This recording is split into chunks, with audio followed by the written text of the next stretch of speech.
En la desolación de un campo de batalla teñido de carmesí, un guerrero solitario se apoya en su espada, aviando en busca de aire. Jadea pesadamente mientras observa la carnicería a su alrededor, una escena caótica de destellos rojos y destrucción. En su mente, un pensamiento resuena con la fuerza de una campana de victoria. Habían llegado hasta aquí, si tan solo lograban vencer a esa cosa, entonces ellos...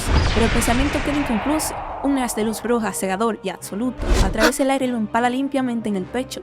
Sus ojos, antes llenos de determinación, ahora se abren de par en par con incredulidad y sorpresa. Se pregunta qué acaba de ocurrir, cómo es que un vistazo hacia abajo revela la verdad ineludible. Un agujero brillante y humeante perfora su torso.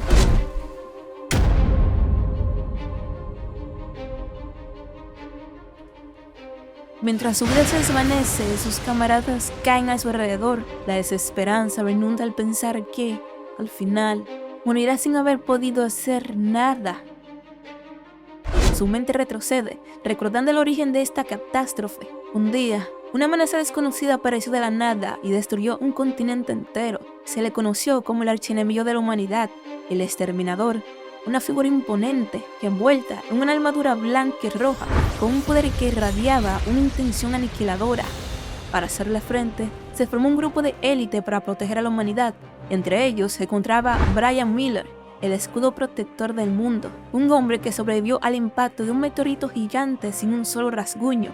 También estaba la gran sabia Bella Albright, de quien se decía que poseía un poder equivalente al de toda una división, capaz de invocar una lluvia de lanzas mágicas. Junto a ellos luchaba el arquero divino, Jacob Bloomfield, un tirador legendario que derribó a un dragón de alto nivel de un solo disparo, y liderando la carga, la Santa de la Espada, Amy White, la espadachina más fuerte que jamás haya existido, cuyas estocadas doradas parecían incontables. Y luego estaban ellos, nuestro prota, Gray Lee. Se identificaba a sí mismo como un simple soldado de infantería, harto de la llamada unidad de apoyo. Con su último aliento comprende la cruda realidad, no eran más que peones sacrificables. Sabía que los graduados de la Academia de la Unión Mundial eran asombrosos, pero nunca imaginó que la diferencia de poder entre ellos fuera tan abismal. Mientras yacía moribundo, se preguntaba si su presencia o la de su unidad había importado en algo.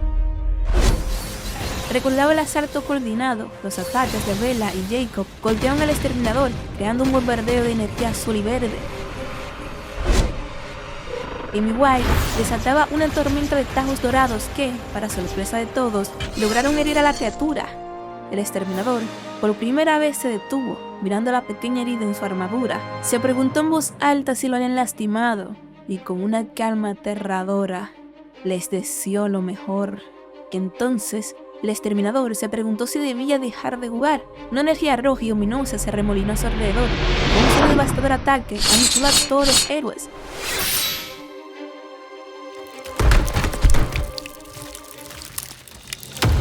El joven soldado vio con horror como sus ídolos eran borrados de la existencia en un instante. El Exterminador había dicho que simplemente estaba jugando hasta ahora. En ese momento, la desesperación absoluta se apoderó de él. No había ninguna posibilidad de ganar. Mientras yacía en un charco de su propia sangre, se preguntó cómo era posible que su corazón hubiera sido atravesado y por qué, a pesar de todo, seguía con vida. Su reflejo en el líquido carmesí se distorsionó y sintió como era arrastrado hacia un vacío oscuro y acuoso. Una voz resonó de la nada, declarando que lo había encontrado. Una extraña diana roja se fijó en él antes de que un portal lo absorbiera por completo. Se encontró en un lugar extraño, un paisaje desolado bajo un cielo estrellado y cósmico. Se preguntó si así era el más allá, un lugar tan estéril. Ante él, en un trono imponente, se sentaba una figura encapuchada, majestuosa y enigmática, con un brillante símbolo dorado con forma de reloj en el pecho. Gray le preguntó quién era. La entidad le respondió informándole que no había perecido y que sus heridas físicas ya habían sido sanadas. Sorprendido, Gray se miró a sí mismo a través de unas pantallas que flotaban en el aire y preguntó si esa entidad lo había curado. La voz le corrigió, afirmando que no había sido ella, sino su propio poder, un poder que Gray no entendía que poseía. La entidad admitió que ni siquiera ella podía analizar adecuadamente esa fuerza, pero le garantizó una cosa: su poder era más fuerte que el del Exterminador, siempre y cuando pudiera controlarlo correctamente. Una chispa de esperanza se encendió en Grey, quien preguntó si eso significaba que podían ganar. La entidad confesó que no lo sabía y que no tenía grandes esperanzas, pero creía que deberían intentar deshacerse del exterminador, y para ello, el ser encapuchado se levantó y en un movimiento rápido apuñaló a Grey, declarando que ahora podía irse.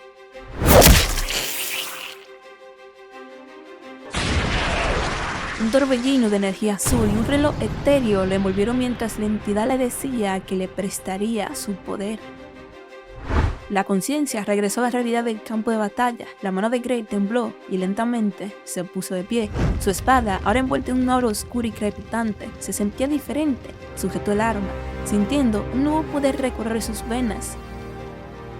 El exterminador, que permanecía en medio de la masacre, se percató del movimiento. Nuestro prota, sin dudarlo, se avanzó hacia él acertándole un golpe mordaz que le causó por primera vez una herida a este ser enigmático. El exterminador se sorprendió al pensar que aún quedaba una persona fuerte. El prota, con una nueva luz en sus ojos, apreció la herida que le causó y afirmó que su poder podría ser incluso más fuerte que el del exterminador, y se lanzó al ataque. La criatura se burló, advirtiéndole que no lo subestimara, igual que sus compañeros, lo partió a la mitad. Dándole la espalda, lo felicitó, ya que le hizo utilizar todo su poder. Pero este no es el final. Nuestro prota regresa nuevamente de la muerte envuelto en una sombra escalofriante, preparándose para acertar un golpe devastador que inmediatamente obliga al exterminador a preparar una barrera mágica hexagonal. Con incredulidad, le preguntó si era verdaderamente humano. Nuestro prota, con una mirada desafiante y parte de su rostro ahora cubierto por esta sombra de poder puro, le devolvió la pregunta, afirmando que esa era su duda también.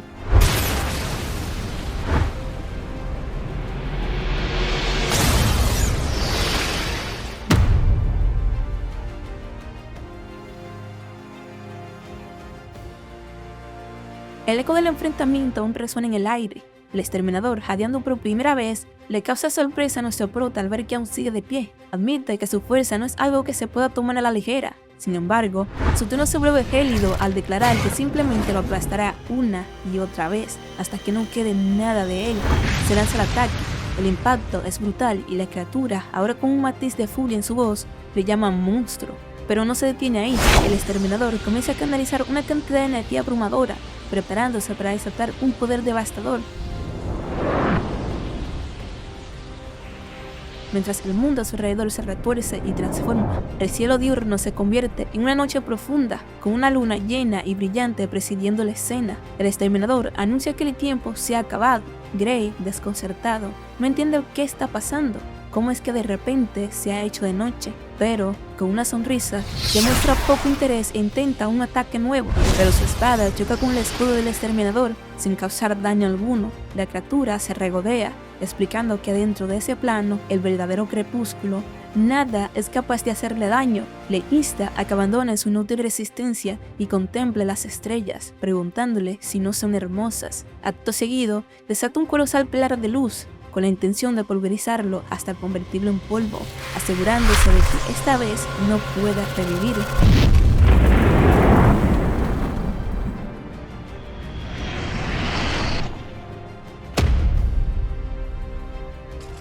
Después del impacto, algo increíble sucede. Un gigantesco y brillante reloj mágico de un azul celestial se materializa en el aire, bloqueando por completo el poder del exterminador. La criatura queda atónita, preguntándose qué es lo que acaba de ocurrir. Desde el reloj, la voz de la entidad encapuchada resuena, reconociendo la inmensa cantidad de poder que se ha reunido. La voz considera que esa energía será suficiente para llevarlo de vuelta. El exterminador, reconociendo esa fuerza, grita con incredulidad su nombre, Cronos. La entidad de antes, Cronos, se dirige al joven guerrero a través del portal, de informar que, usando todo su poder, lo enviará de vuelta al pasado. El exterminador, enfurecido, le hace un grito de frustración, llamándolo bastardo, pero ya es tarde. Cronos le dice a Grey que eso es todo lo que puede hacer por él. Un torbellino de luz azul envuelve al guerrero, mientras un reloj etéreo cuenta hacia atrás desde el 12, la voz de Cronos le confía el destino del mundo.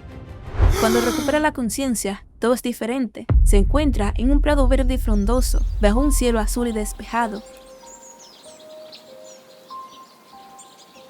desorientado, se mira las manos y el cuerpo, notando que es más joven y viste ropas sencillas. A lo lejos, ves un pueblo que reconoce al instante su hogar, la aldea Renado. La conmoción lo invade, ya que recuerda perfectamente que su aldea fue destruida hace 15 años. Las palabras de Crono sobre enviarlo al pasado resuenan en su mente y comprende que, de alguna manera, lo imposible ha sucedido. Un dolor punzante en el brazo le llama la atención. Al mirar, se ve una herida vendada y los recuerdos de esa época inundan su mente. Recuerda que en ese tiempo era acosado por un grupo de matones liderado por un tal Belder. Una nueva determinación arde en su interior. No permitirá que le vuelvan a golpear de esa manera, aunque es consciente de que en su estado actual, con el cuerpo de un niño, no puede vencerlo. Decide que ya pensará en cómo lidiar con ellos cuando se vuelva más fuerte. Por ahora, su prioridad es no salir herido. Mientras adentra en el bosque, sus peores temores se hacen realidad. Se topa con Belder y su pandilla. El matón, con una sonrisa arrogante, le dice que lo ha estado buscando y que le ha causado muchos problemas. Lanza una espada de madera a sus pies y ordena que la recoja. Belder, con un tono burlón, le dice que no se haga el tonto y le propone un combate de práctica. Gray intenta negarse educadamente, explicando que su herida aún no ha sanado. Belder se ríe de su excusa, asegurándole que no debe preocuparse, ya que la espada no tiene filo y ya es segura. Gray le dice que, por muy desafilada que esté, sigue siendo un trozo de hierro que puede hacer daño si golpea en el lugar equivocado. Cansado de la conversación, Belder pierde la paciencia, le grita que se calle y clava la espada en el suelo.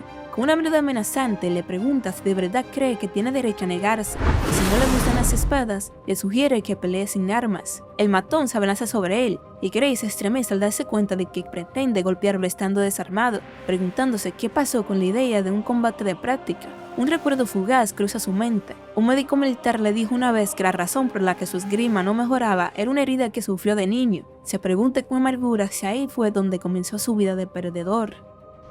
Pero cuando la espada de Belder está a punto de alcanzarlo, algo ha cambiado. Con una agilidad que sorprende incluso a sí mismo, esquiva el golpe sin esfuerzo. Se pregunta, confundido, si los ataques de Belder siempre fueron tan lentos. Continúa esquivando los torpes intentos de matón, que, cada vez más frustrado, grita preguntando por qué no puede acertarle.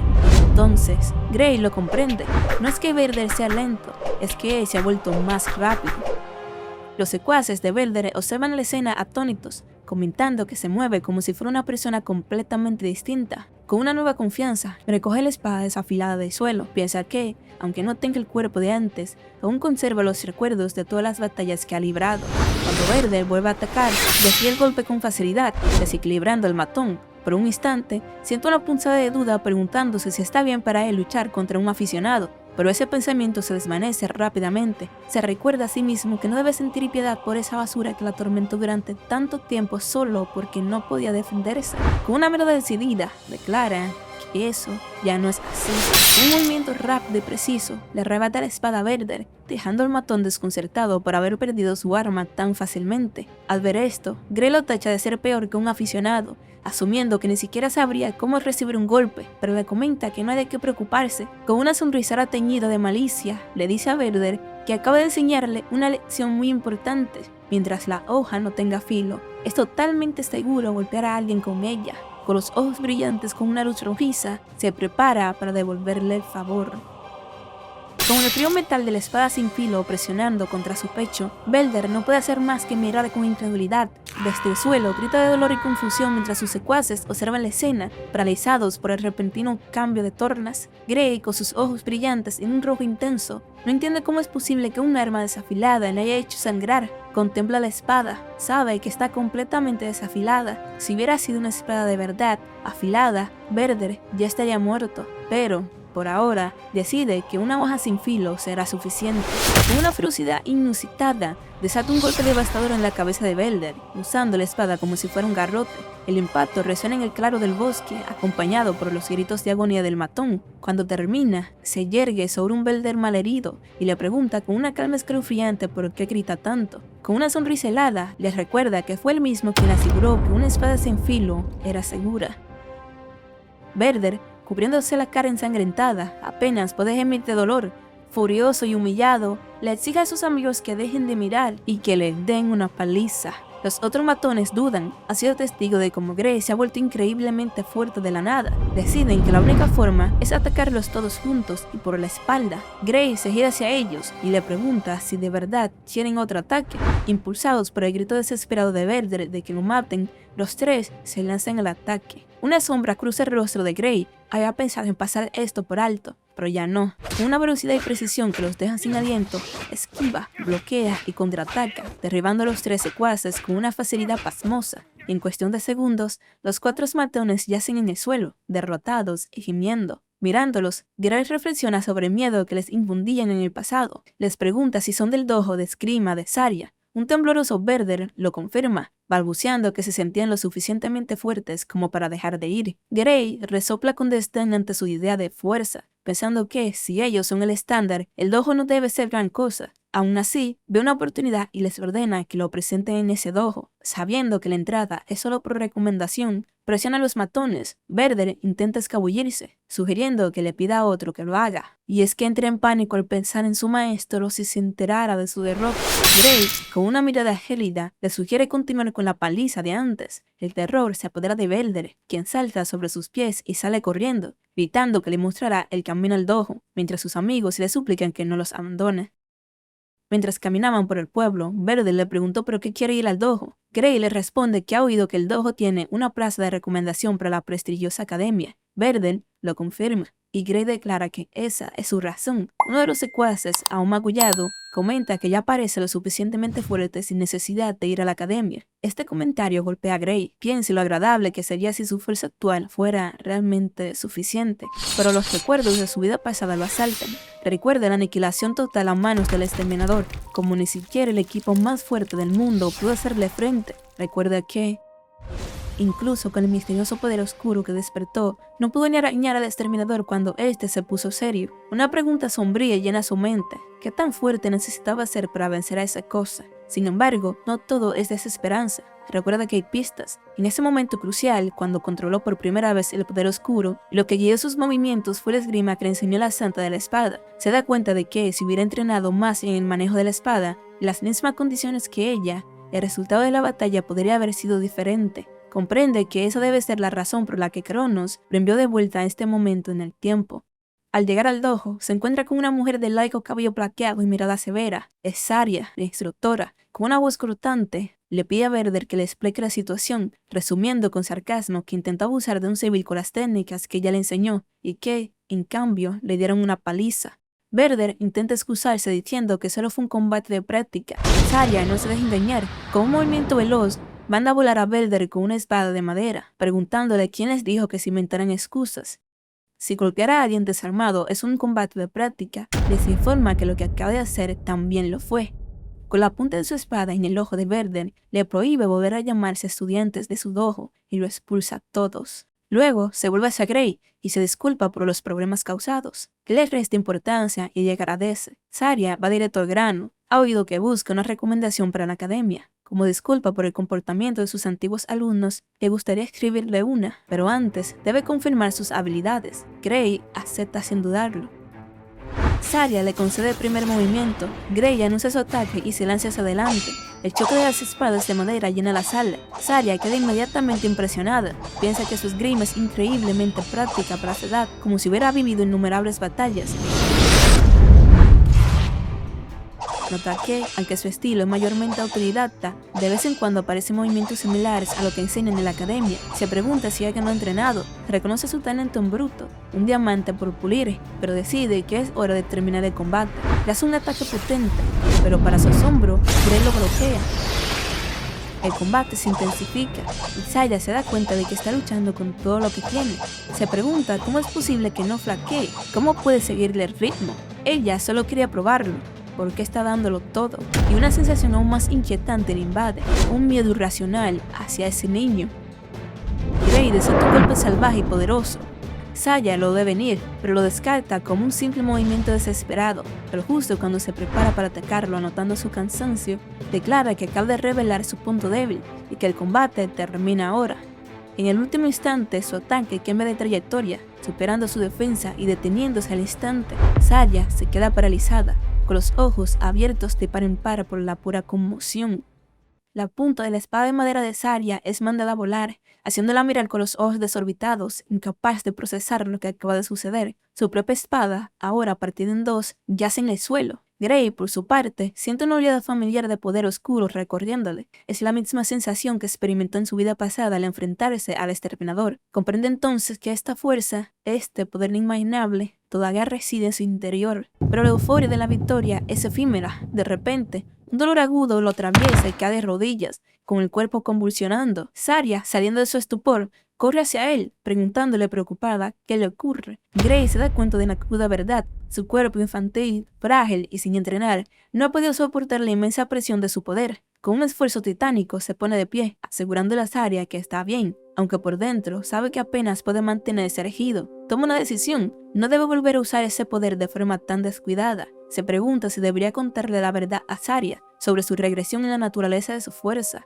pero descarta la idea de inmediato. Sabe que no la creería y que, además, es un poder que ni él mismo comprende o controla por completo. Así que, con una sonrisa nerviosa, simplemente le dice que se ha dejado llevar por la emoción del momento. Zarya lo observa en silencio. Sabe que lo que ha presenciado es lógicamente imposible. Una espada de madera sin filo no puede cortar su espada, y está segura de que él también lo sabe. Al ver que no tiene intención de explicarse, ella decide dejarlo pasar por ahora y volver al asunto que los ocupa. Le confirma que, efectivamente, puede darle una recomendación para la Real Academia de Esgrima, la mejor institución del reino. Sin embargo, con una seriedad que lo deja helado, le dice que no puede recomendarle que vaya allí, porque no es un lugar adecuado para él. El corazón de Grey se encoge. Piensa que lo sabía, que al final su falta de fuerza siempre es un impedimento. Recuerda que, en su vida anterior, no pudo hacer nada en el momento decisivo, pero Zarya lo interrumpe, aclarando que el lugar al que debe ir no es la mejor academia del reino, sino la mejor del mundo, la Academia de la Unión Mundial. Grey queda mudo de la impresión. Ese es el lugar donde salieron la Santa de la Espada y los otros héroes legendarios. Se pregunta, lleno de dudas, si alguien como él podría ser aceptado en un lugar así. Zarya le responde con franqueza que es imposible. Le explica que, aunque sus habilidades son asombrosas, su cuerpo es demasiado débil para ser un espadachín. Podría engañar a los instructores de la Academia Real, pero en la Academia de la Unión Mundial, donde todos son auténticos monstruos, no tendría ninguna oportunidad. Ella misma se pregunta cómo pudo adquirir tal destreza con un físico tan frágil, y sabe que tiene razón. Con su cuerpo actual no podría competir. Zarya, al ver su desánimo, le pregunta por qué se rinde tan rápido, recordándole que aún faltan 9 meses para el examen de ingreso. Él responde con amargura que solo son 9 meses y admite que no es mucho tiempo, pero le pide que confíe en ella y le pregunta si está dispuesta a sufrir durante los próximos 9 meses. Grey, con honestidad, responde que no quiere sufrir, pero aprieta el puño con una determinación de acero y acepta el desafío, pidiéndole que lo entrene. Una sonrisa se dibuja en el rostro de Zarya mientras le da la bienvenida a su infierno personal. Comienza un periodo de entrenamiento brutal. Los días se convierten en semanas y las semanas en meses. Se le ve arrastrando pesas enormes, devorando cantidades ingentes de comida, algunas de ellas porciones de aspecto dudoso, y luchando sin descanso. 8 meses después, la transformación es asombrosa. Su cuerpo, antes delgado y frágil, es ahora el de un guerrero musculoso y definido. Zarya, satisfecha con su progreso, le dice que ha crecido mucho y que ya no tiene nada más que enseñarle. Le aconseja que parta hacia la academia con confianza. Él, confundido, le recuerda que aún falta un mes para el examen. Ella le explica que es mejor llegar con tiempo para aclimatarse y le entrega una bolsa con dinero para el viaje y la comida de un mes. Grey duda en aceptarlo, pensando que un mes es demasiado pronto y que parece que lo estuviera echando del pueblo. Zarya le dice que no piense demasiado, y él, con un tono más serio, le informa que escuchó que se ha encontrado un nido de ogros cerca y la aldea está prácticamente indefensa. Ella recuerda haber oído el rumor, pero le asegura que no debe preocuparse, de que la ayuda de la capital real está en camino y que debe irse al examen sin preocupaciones.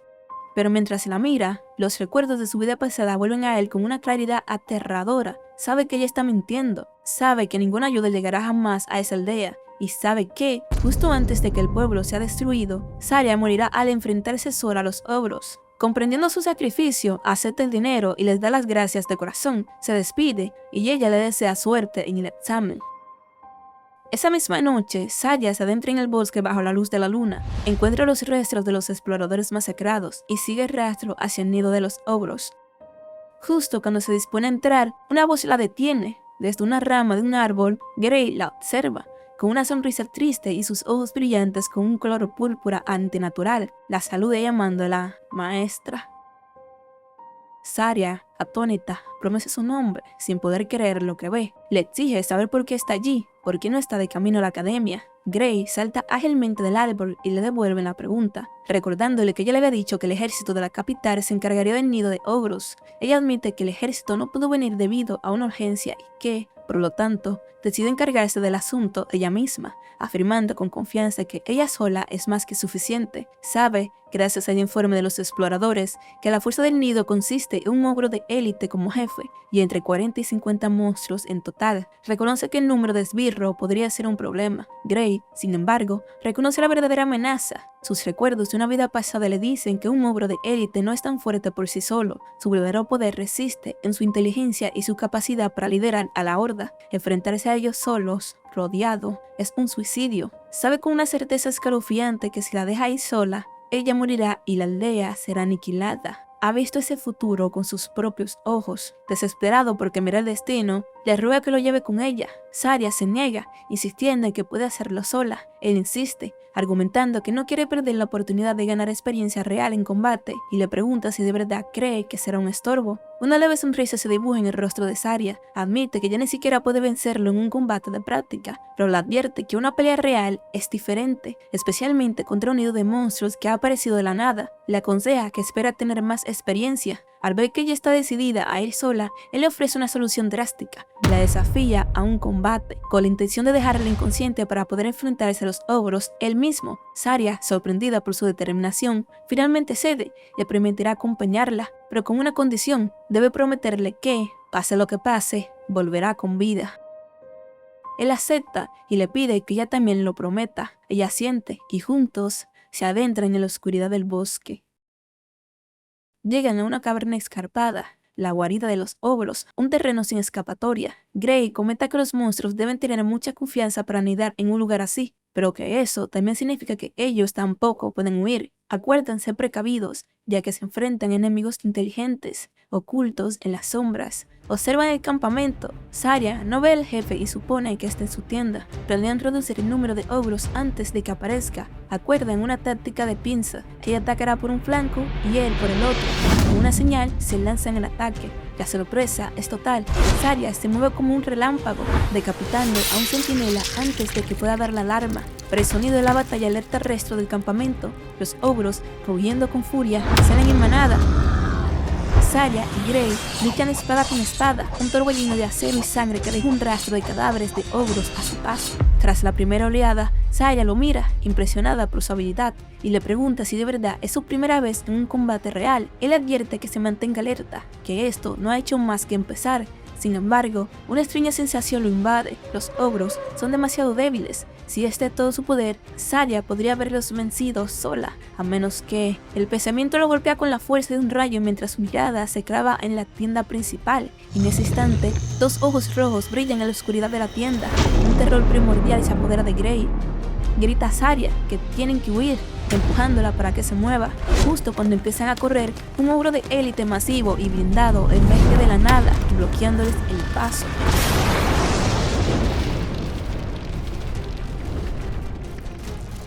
Zarya lo identifica como el jefe, pero Gray grita desesperado que ese no es el verdadero líder. Un rugido gutural y ensordecedor sacude la caverna. Detrás del ogro de élite, una figura aún más grande y monstruosa se revela, un general ogro, rodeando de una aura de poder abrumador.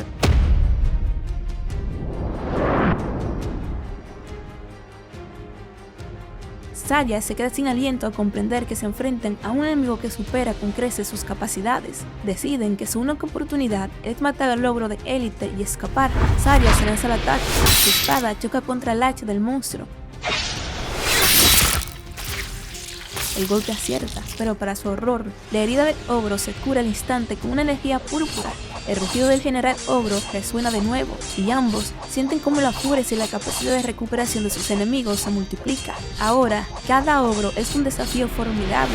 Jadeando, Gray le dice a Zarya que le cubra la espalda. Le pide que no intente derrotar al general, solo que le dé algo de tiempo. Zarya, confundida, le pregunta qué planea hacer. Con la mirada fija en el monstruo general, él responde que solo queda una opción: acabar con ese bastardo. La batalla por la supervivencia ruge con furia. Grey se encuentra en medio del caos, parando con dificultad los golpes de los ogros fortalecidos. Le resulta molesto que intenten flanquearlo, pero su concentración es absoluta. Por ahora, solo puede centrarse en aniquilar a la horda que tiene adelante. Sin embargo, la hoja de su espada no puede soportar la fuerza bruta de los monstruos potenciados. Con un crujido metálico, se hace añicos contra el hacha de un ogro. Grey maldice su mala suerte. Su arma no es rival para estas criaturas.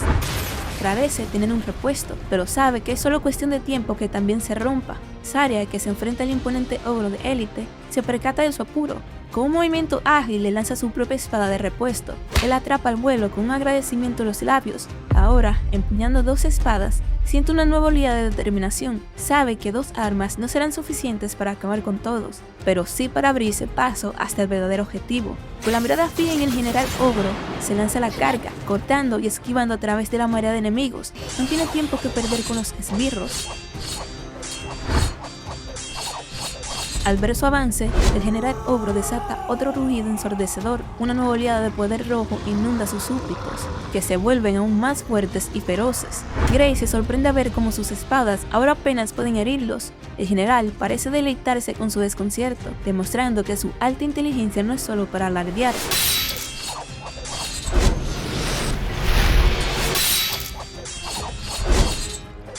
La horda, siguiendo una táctica brutal, comienza a lanzarse contra él en ataques suicidas, buscando desgastar y romper sus armas. Los golpes llueven sobre él y pronto es enviado por los aires, aterrizando maltrecho y escupiendo sangre.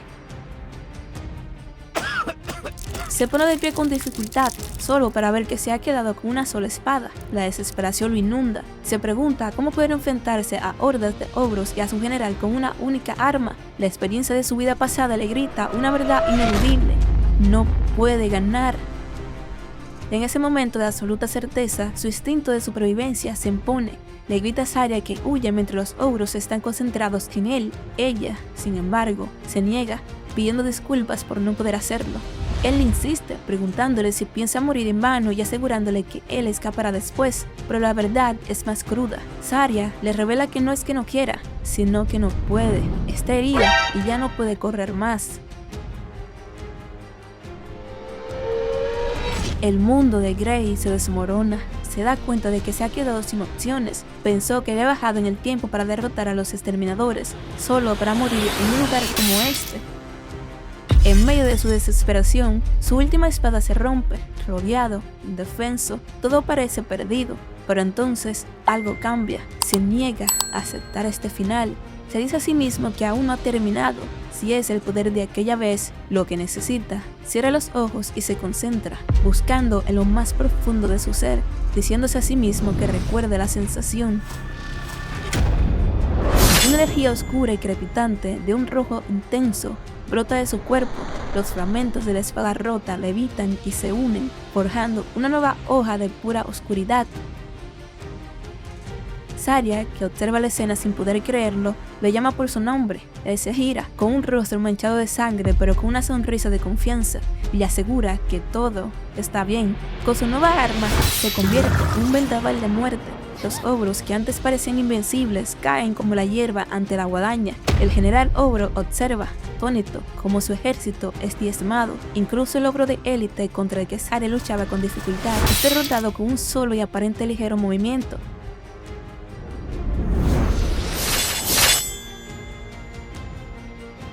Ella no puede entenderlo. Su ataque fue tan ligero, pero suficiente para acabar con la bestia. Con el general caído, el rugido de fortalecimiento cesa y los ogros restantes vuelven a ser presas fáciles.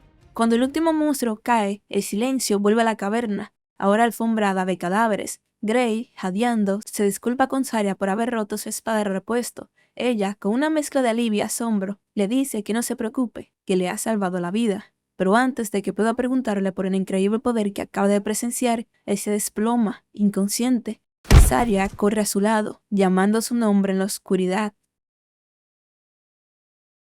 Grey se despierta en un vacío oscuro e indefinido, con el agua chapoteando a sus pies. Se pregunta a dónde se encuentra, su voz resonando en la nada. Ante él, emerge de la penumbra una puerta colosal. ornamentada y sellada con pesadas cadenas. Una energía oscura y familiar de un rojo ominoso se filtra a través de las cadenas y él la reconoce al instante. Es la misma sensación que sintió en la batalla contra los ogros, la misma que experimentó en su vida pasada, y comprende que detrás de esa puerta se encuentra el origen de su poder. Una idea tentadora cruza su mente. Si abre esa puerta, ¿obtendrá por fin el control total de esa fuerza? Con una mezcla de temor y determinación, se acerca, pero al aproximarse, una visión terrorífica lo asalta. La imagen de una criatura esquelética y monstruosa, la encarnación de la misma muerte, lo paraliza. Un dolor insoportable lo atraviesa y retrocede tambaleándose. Se da cuenta de que, en su estado actual, intentar abrir esa puerta solo conducirá a la muerte. Una voz profunda resuena de la oscuridad, confirmando sus pensamientos y elogiando su sabia decisión. Con un grito ahogado se despierta bruscamente, jadeando en una cama. A su lado, Zarya lo mira con alivio, exclamando que por fin ha despertado. Desorientado, le pregunta dónde está. Ella le explica que se encuentra en la enfermería del pueblo y que ha estado inconsciente durante 5 largos días. Temía que no fuera a despertar. 5 días. Gray comprende que se excedió y que su cuerpo ha pagado el precio.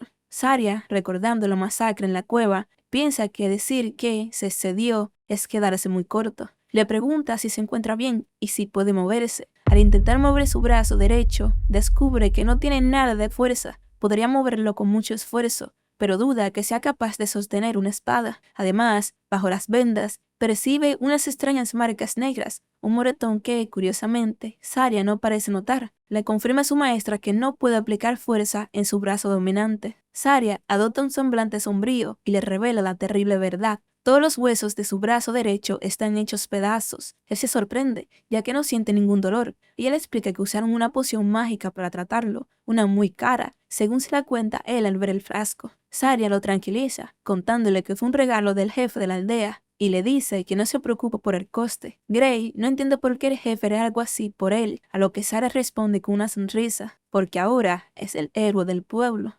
En ese momento, el jefe de la aldea irrumpe en la habitación, llamándolo por su nombre con gran emoción. Comienza a agradecerle profusamente, explicando que el general Ogro era un monstruo tan poderoso que ni siquiera las fuerzas combinadas de los pueblos cercanos pudieron hacerle un rasguño. Le dice que, si no fuera por él y por Zarya, la aldea habría sido destruida. Insiste en que la poción, la enfermería y las vidas de todos los aldeanos fueron salvados gracias a ellos. Gray, abrumado, intenta restarle importancia, pero el jefe no se lo permite, haciendo que Gray se dé cuenta de que tal vez tenga razón, ya que antes de su regresión, la aldea fue destruida por esos ogros.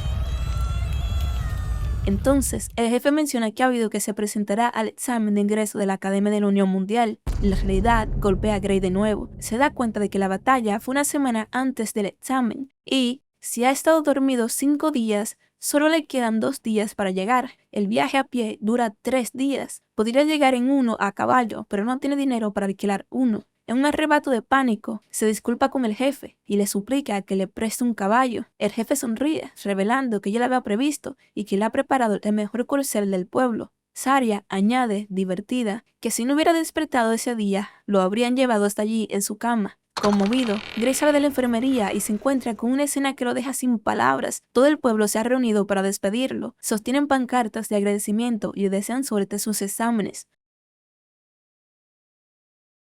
Un aldeano se le acerca y le entrega una bolsa de dinero, una colecta de todos para ayudarle con los gastos de la academia. Con una sonrisa genuina, les da las gracias, sintiendo el peso de sus esperanzas sobre sus hombros. Ahora, fallar no es una opción.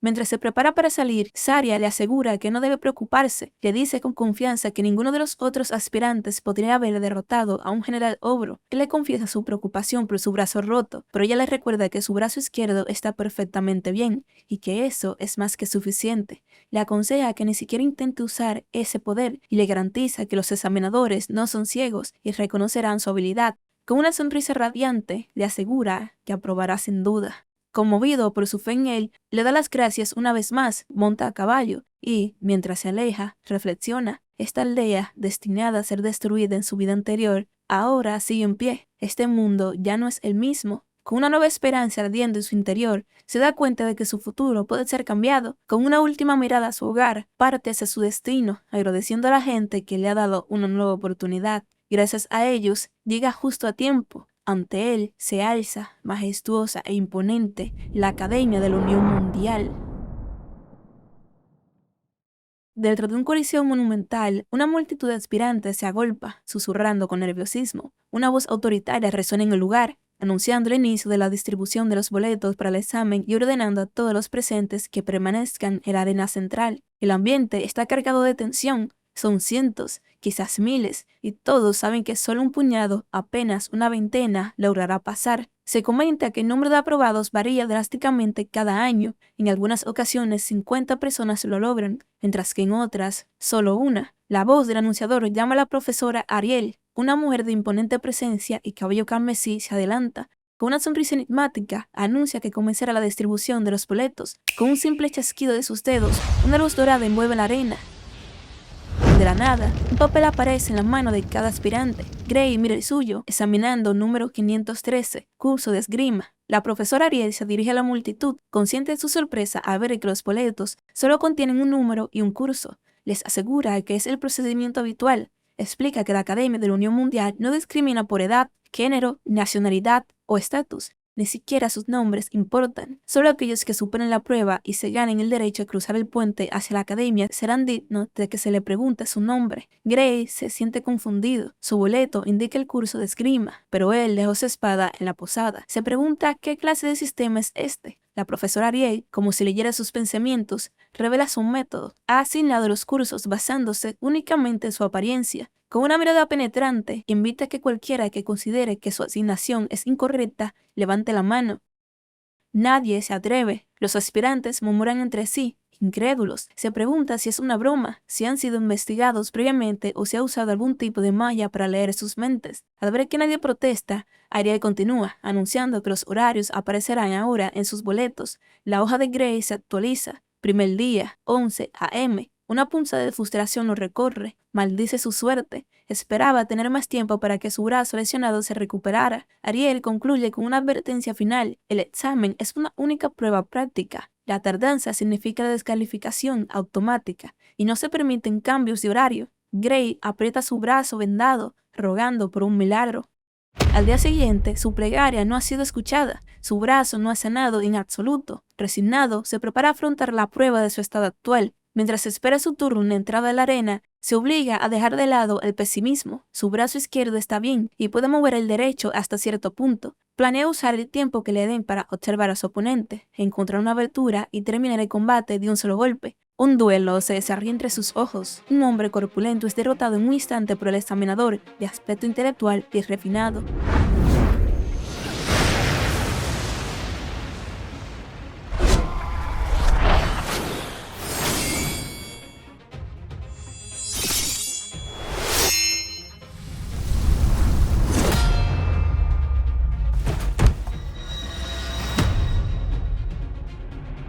Al ver esto, Gray supo inmediatamente que estaba jodido.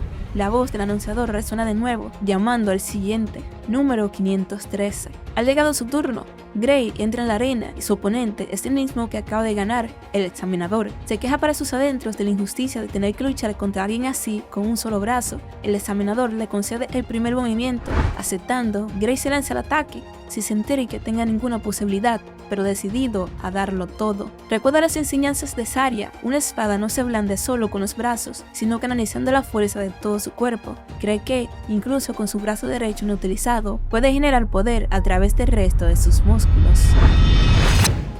Sin embargo, a medio camino considera que su estrategia es un tanto ingenua. Si fuera tan fácil brandir una espada sin la fuerza del brazo, nadie se molestaría en entrenar su cuerpo. Los ataques del examinador lo sorprenden. Su espada, a pesar de su movimiento, se siente extrañamente lenta. Analiza a su oponente, posee una fuerza demencial, pero su velocidad y su técnica no se compara con las de su maestra. Si confía en lo que Zarya le enseñó, piensa, podrá compensar la diferencia de fuerza. Y entonces, Gray tiene su revelación. Para él, acostumbrado a la velocidad vertiginosa de Zarya, los movimientos del examinador son casi cómicos en su lentitud. Se da cuenta de que su oponente no es tan fuerte como pensaba. La voz de su maestra resuena en su mente, asegurándole que sin duda aprobará.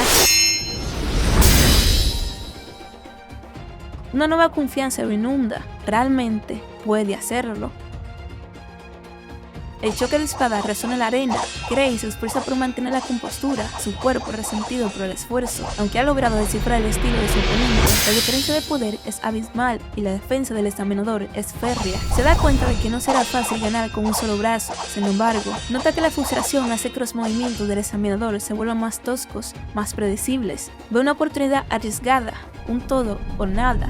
Con un grito de guerra, se lanza, incitando a su oponente a un ataque desesperado. El examinador, cayendo en la trampa, ejecuta un mandoble amplio y potente. Gray sonríe con suficiencia. Ha conseguido lo que quería. Sabe que no hay nada que deje una apertura más grande que un golpe predecible.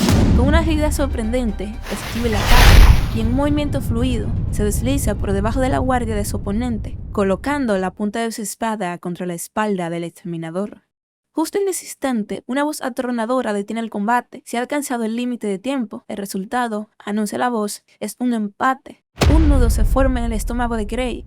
Un empate significa que no ha logrado pasar. Su mano temblorosa, casi suelta la espada, se siente desolado. Hizo su mejor esfuerzo, pero no fue suficiente. Piensa con amargura que, si ni siquiera puede vencer a un examinador, las cosas se pondrán muy difíciles en el futuro. Resignado, se prepara para volver a casa y a esperar el examen del próximo año, cuando su brazo ya esté curado. Mientras tanto, en una sala de reuniones en lo alto de la academia, un grupo de instructores y directivos observa las grabaciones de los exámenes. El director, un anciano de aspecto sabio, pide sus opiniones sobre los candidatos. Un instructor se queja de lo ineficiente que es el método de observación, sugiriendo dividir el trabajo al próximo año. Otro, sin embargo, replica que no pueden permitirse pasar por alto ningún talento solo por comodidad. El director, con un suspiro, los devuelve al tema principal, los resultados del curso de esgrima. Otro instructor informa que, como siempre, aquellos que vencieron al examinador han aprobado. El resto de las plazas se decidirán en base a la calidad que han demostrado dentro del límite de 15 minutos. Tras deliberar, acuerdan que, además de los que ganaron, los candidatos números 5, 217 y 553 son los únicos que destacan. Consideran que los demás no podrían seguir el ritmo de las clases. Con el acuerdo de todos, se confirman los aprobados. Pero entonces, cuando el director está a punto de darle fin a la reunión, Ariel pregunta por el candidato número 513. Se desata un debate. Un instructor lo califica de astuto, reconociendo que parecía que iba a ganar al final, pero que depender de trampas no lo llevará lejos. Otro señala que su técnica era buena, pero su fuerza deficiente. En general, siente que estuvo superado de principio a fin, y uno de ellos lo sentencia: no es bueno. En medio de la discusión, la profesora Ariel, que ha permanecido en silencio, sonríe para sí misma, pensando en lo ciego que están sus colegas. De vuelta en la plaza, la voz del anunciador vuelve a resonar. Se anuncian los resultados del curso de esgrima. 6 candidatos han aprobado. El corazón de Gray late con fuerza. Comienzan a llamar a los aprobados por su número. Con cada número que no es el suyo, el boleto del candidato correspondiente estalla en llamas. El 5, el 217, el 432, el 615, el 753 y el 925. La lista termina. El papel en la mano de Gray permanece intacto. Ha fallado. Mientras los aprobados celebran y los reprobados se lamentan, una nueva proclamación silencia a la multitud. Se anunciará la admisión especial del Ojo Divino. Murmullos de confusión recorren a los presentes. La voz llama al candidato número 513. Gray no puede creer lo que oye. Una luz azul brillante envuelve su cuerpo y su boleto, que ahora arden con una llama celestial. Ha aprobado. Los otros aspirantes desconcertados no entienden lo que sucede. Él mismo nunca había oído hablar de una admisión especial. Un grupo de personas comienza a quejarse, asumiendo que es un caso de nepotismo y que la academia ha caído muy bajo. Gray se pregunta si Saria tiene algo que ver, pero sabe que no es el caso. Un anciano de barba blanca interviene, explicando que la admisión especial del Ojo Divino es una categoría honorable que ha producido héroes durante más de un siglo. Los nobles se burlan, diciendo que esa categoría solo fue impresionante en el pasado y que sus candidatos recientes, como Amy White, Bella Albright y Jacob Bloomfield, fueron unos completos fracasados. Al oír esos nombres, los nombres de sus compañeros caídos, Gray se queda helado. Esos fracasados fueron la fuerza principal de la lucha contra el exterminador, y ahora su nombre estará junto a los suyos. El peso de un destino que ya ha vivido una vez cae sobre él con una fuerza abrumadora. Falta media hora para la ceremonia de ingreso. Un anuncio resuena por toda la academia, indicando a los nuevos estudiantes que, una vez que hayan cambiado sus uniformes, se reúnen en la plaza frente a la oficina principal. Ataviado con el elegante uniforme de la academia, Gray se une a la multitud de estudiantes que se dirige al punto de encuentro. Llegan a una plaza amplia y vacía, lo que genera confusión entre los recién llegados. Se preguntan si han venido al lugar correcto, ya que no hay nada preparado para una ceremonia. De repente, un hombre de aspecto académico se disculpa por la confusión, explicando que ha habido un pequeño retraso. Ante la mirada perpleja de los estudiantes, les pide amablemente que retrocedan un poco para poder colocar las escaleras. Dibuja un círculo mágico en el suelo y, con un destello de luz dorada, una gigantesca grada con cientos de asientos se materializa de la nada. Los estudiantes, atónitos, comentan entre ellos la increíble demostración de magia de teletransportación. Gray, sin embargo, lo ve como un derroche extravagante de poder, una demostración de la opulencia de la academia. Mientras todos toman asiento, un ciego se pregunta por la necesidad de tantos asientos para apenas 30 estudiantes. Una chica a su lado, al oír su comentario, le pregunta si de verdad no lo sabe. Él se disculpa, admitiendo que, aparte del manejo de la espada, nunca ha estudiado mucho. Ella se ofrece a explicarle. Como su nombre indica, la Academia de la Unión Mundial reúne a los mejores estudiantes de todo el mundo. En ese preciso instante, una flota de dirigibles mágicos y dragones surca los cielos, trayendo a los estudiantes de otros continentes. Gray reconoce la nave insignia, la Strato Queen, una de las aeronaves más grandes del mundo, que él mismo abordó en su vida pasada como miembro del escuadrón de subyugación del Exterminador. Le parece increíble que desplieguen tal poderío solo para una ceremonia de ingreso. Una vez que todos los estudiantes de los distintos continentes han llegado y ocupado sus asientos, el director da un discurso de bienvenida. Gray apenas presta atención, pensando que, a pesar de toda la parafernalia, la ceremonia no es muy diferente a una normal. A continuación, se anuncian los discursos de los mejores estudiantes de cada curso. Llaman al frente a Leonhardt, el mejor del curso de esgrima. El nombre resuena entre los estudiantes. Es el chico que derrotó a su examinador en un instante y se rumorea que su habilidad rivaliza con la de sus propios profesores. Un joven de cabello rubio y ojos azules, llamado Leonhard Apias, sube al estrado con una confianza abrumadora. Tras pedir permiso para hablar con libertad, Leonhardt se dirige a sus compañeros, expresando su honor por haber sido admitido junto a ellos. Les insta a trabajar duro juntos para convertirse en individuos capaces de hacer grandes contribuciones al mundo, pero su tono cambia drásticamente. Añade que, desafortunadamente, entre ellos hay alguien que no merece estar allí. Con una mirada desafiante, se dirige directamente a la profesora Ariel, preguntándole si no está de acuerdo. La profesora Ariel, imperturbable, le responde que todos los estudiantes presentes han pasado un examen riguroso y que, aunque no sean tan fuertes como él, no cree que sea prudente excluirlos. Él replica que no se refiere a los que aprobaron de forma legítima, sino al estudiante que ya admitió de forma irregular a través de la admisión especial de Ojo Divino. Con una voz cargada de desprecio, le exige a ese estudiante que se rebele, devuelva su uniforme y abandone la academia inmediatamente.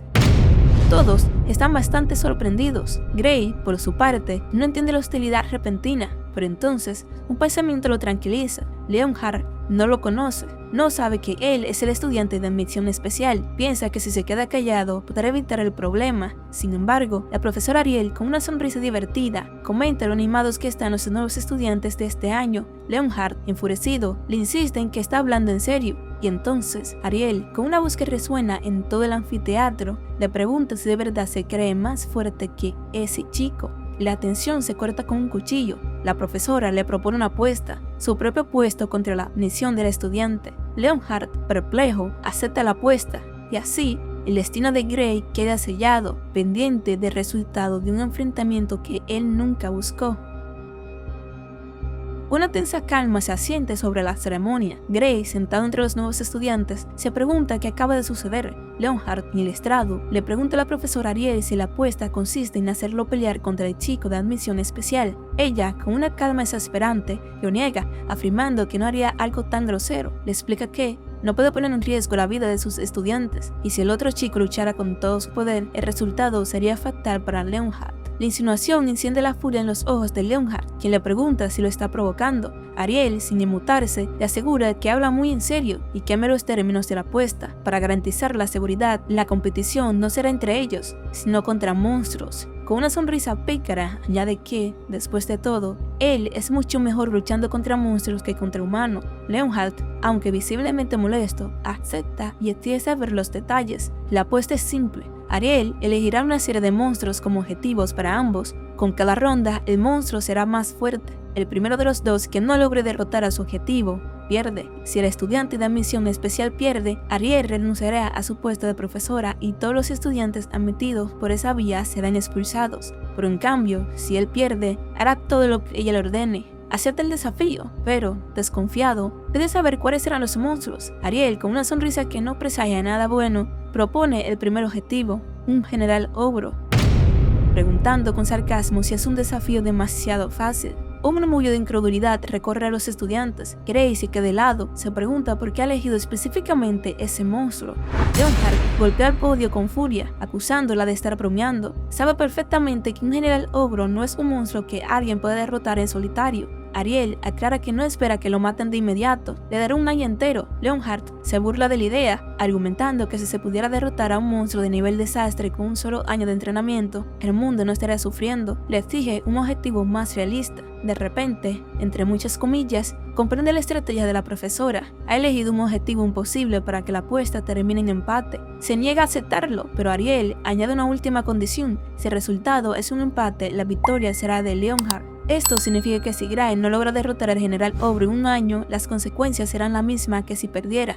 Leonhardt, desconcertado, le pregunta si ha perdido la cabeza. Siente que el resultado ya está decidido. Ariel, ignorando su desconcierto, le pregunta si tiene alguna otra objeción. Tras una breve pausa, Leonhardt exige que el general ogro no esté debilitado de ninguna forma, a lo que ella cede. Con un gesto materializa un contrato mágico y una pluma, invitándolo a firmar.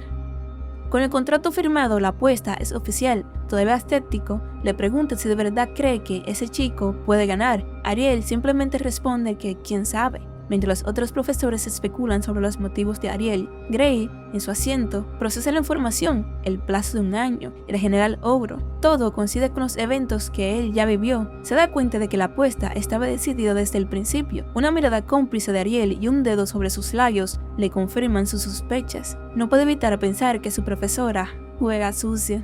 Terminada la ceremonia, comienza la primera clase, Fundamentos de la Magia. El profesor explica la importancia de que incluso los espadachines entienden la magia para poder coordinarse con los magos en combate. Comienza la lección hablando del éter, la energía invisible que fluye dentro del cuerpo. Para Grace, la lección es un repaso de lo que aprendió en el campamento de entrenamiento de su vida pasada y se siente aliviado de no tener problemas para seguir el ritmo. Su verdadera preocupación es tener que compartir clase con Leonhardt y reza para que su identidad como estudiante de admisión especial no sea revelada. Sus esperanzas se desvanecen cuando el profesor lo llama, señalándolo desde el frente del aula. Le recrimina su aparente aburrimiento a solo 5 minutos de empezar la clase. Grace, sorprendido de haber sido descubierto desde tan lejos, se disculpa, pero el profesor lo desafía a demostrar su supuesta confianza. Le pregunta si sabe usar la magia básica. Grace intenta explicarse, pero el profesor insiste en la importancia de los fundamentos. La explicación es tan idéntica a la de su vida pasada que Grace adivina el siguiente paso, el hechizo de bala de éter.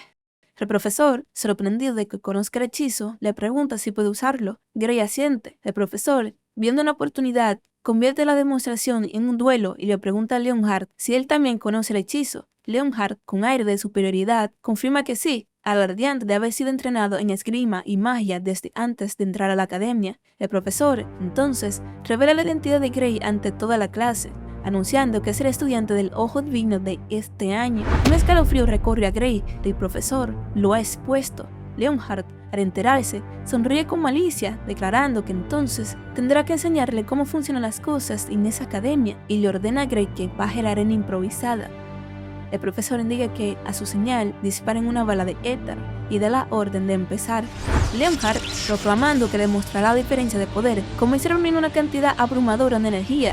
Grace, sabiendo que no tiene otra opción, se resigna y concentra su propio poder. Ambos lanzan sus hechizos. El de Grace es un torrente masivo de energía oscura, mientras que el de Leonhardt es una pequeña y densa esfera de energía azul, causando los rostros desencajados por la sorpresa. El pequeño orbe azul de Leonhardt se encuentra con el masivo torrente oscuro de Grace, siendo engullido por completo. Leonhardt, con una expresión de sorpresa, se da cuenta del increíble poder que ha desatado Grace, pero el profesor, Carlos, interviene para protegerlo con una varita mágica. A pesar de la protección, Leonhardt es enviado volando por la onda expansiva.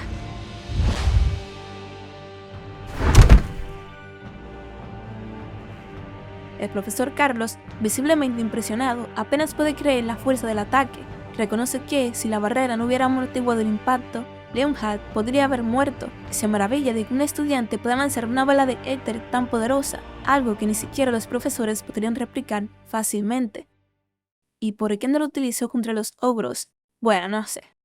Desde lejos, el profesor le pregunta a Gray qué acaba de hacer. Gray, por su parte, también está confundido. Piensa que el ataque que ha lanzado ha sido sorprendentemente débil, muy diferente al que solía usar en el escuadrón de subyugación. Se pregunta si la versión del hechizo que ha aprendido en el campamento podría ser distinta al que le enseñan en la academia, o si quizás ha usado el hechizo equivocado. El profesor Carlos, sin embargo, le confirma que sin duda ha usado una bola de éter, pero que la capacidad de su éter es diferente. Explica que no era éter normal, sino éter supercomprimido. Gray se queda perplejo, nunca había oído hablar de ello. El profesor le explica que es un poder que incluso a los profesores les cuesta producir, y que él ha logrado reformarlo en un hechizo en un instante. Afirma que no hay nadie en la academia capaz de replicar lo que acaba de hacer. Los otros estudiantes murmuran entre ellos, cuestionando si la admisión especial de Gray estaba justificada por esta increíble demostración de poder y por qué no fue admitido directamente en el curso de magia. Gray, por su parte, sigue procesando lo que ha ocurrido. Piensa que todos los hechizos que ha aprendido en el escuadrón de subyugación eran así, y que él era considerado uno de los menos aptos. Le pregunta al profesor si le está tomando el pelo, asegurando que cualquiera podría hacer algo así con la práctica adecuada. La respuesta de Gray provoca una carcajada estruendosa en el profesor Carlos,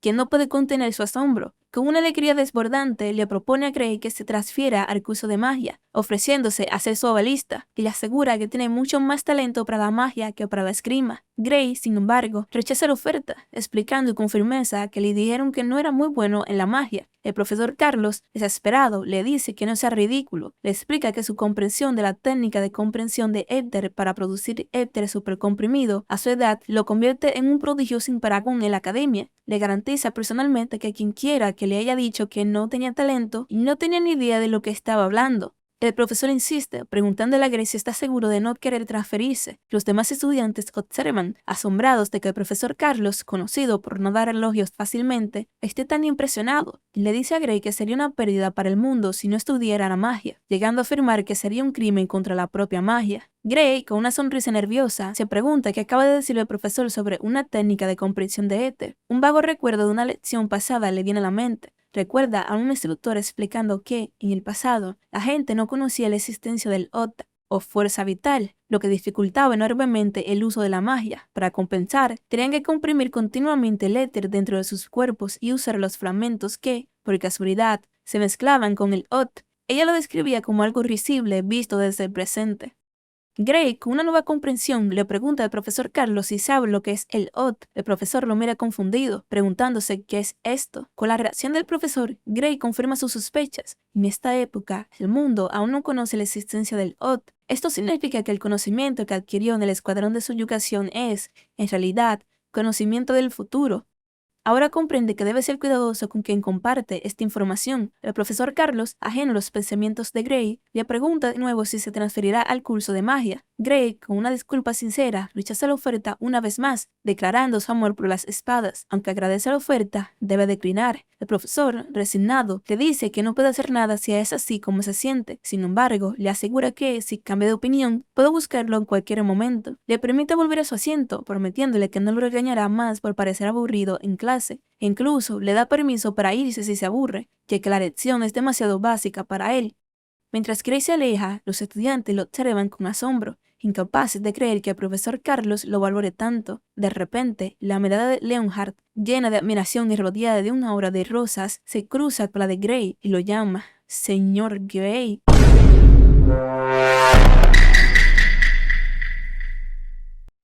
I beg your pardon? Más tarde se encuentra leyendo una nota. Es una invitación de la profesora Ariel para que vaya a su oficina después de clase. Gray, desconcertado por la repentina situación, se pregunta si es obra del profesor Carlos y si la profesora Ariel también intentará convencerlo de que cambie de curso. Con la nota en la mano, se dirige a la puerta de la oficina Ariel, que está adornada con un emblema brillante. Al llegar, una voz desde el interior le indica que entre, ya que no está cerrada. Gray se disculpa por la intrusión y entra, pero al hacerlo, su cuerpo reacciona por instinto, desenvainando su espada para bloquear un ataque repentino. Una espada se detiene a centímetros de su rostro. La atacante es una chica de pelo azul y ojos amarillos, que yace en el suelo tras el bloqueo. Gray, confundido, se pregunta ¿qué está pasando? La chica lo mira, y él siente que la ha visto en alguna parte antes. Si has llegado hasta aquí, no olvides dejar tu like y suscribirte. Y sobre todo, comentar si te gustaría una segunda parte.